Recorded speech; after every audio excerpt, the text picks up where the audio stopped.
welcome back to part 4, our last video of putting together our book report Lapbook.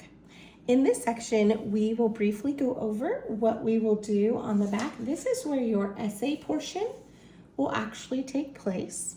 The directions for this are here, and I did not cut these out because I just wanted to show you what each of these are and the fact that you can choose from any one of these 6 options. You'll cut one of them out and you'll attach it to this little square right here. That way I know which one you picked and I'm able to see that you answered those questions and explained your answers thoroughly.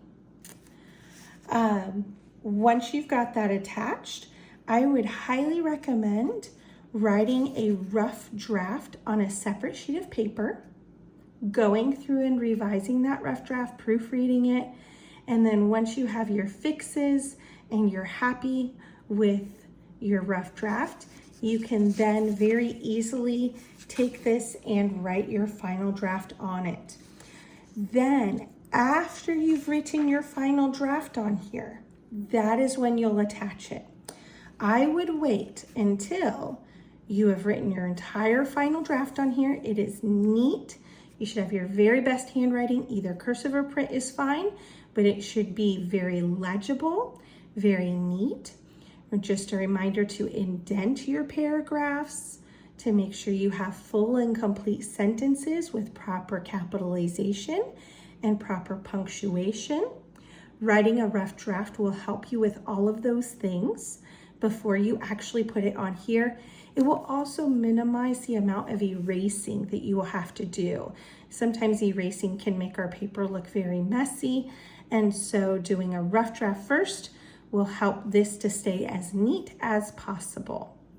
Once you have your final draft written on this page, and if you need extra room, you can go onto this back page. Then you will attach it to the back of your folder. So ideally, most of you will probably fill up this whole first page. That would be a good, well-written answer to your question that is attached here. Most of you will probably need extra room and we'll go onto this page. If this is the only page that you have, you will simply flip it over, put glue on the back, and then you will center it and attach it here. Since that is pretty self-explanatory, pretty easy to do, I'm going to do this as if I have both pages to put on here, which many of you will, because that would be a good, thorough explanation.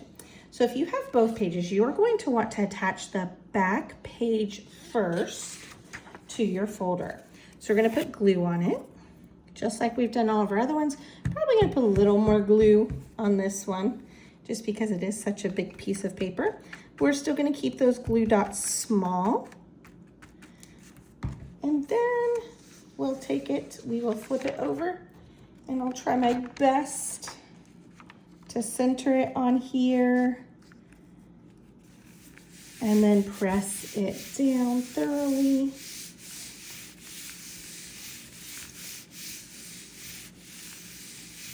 All right, so then this goes on first, and then we'll put glue up here in this extra space where it gives you directions here and even up in these corners, but I don't want to go further down here. You can even, if you're worried about glue seeping down, you can skip this line here if that makes you feel a little bit more comfortable with gluing. And then we're just going to match up these corners way up here without moving it around a whole bunch. We're gonna be very careful, so we don't want our pages to stick together entirely. And then you'll have your title up here. You'll start writing your answer and response here. Flip it over and you'll have your continued response in this section. All right, well, hopefully that helps you to get your projects at least attached well and not make mistakes when you attach them with the glue. I know it can be tricky for a few of these. So as you are working, happy book reporting, do your very best job, and I'm excited. I can't wait to see how all of you do and all of your creativity on this book report.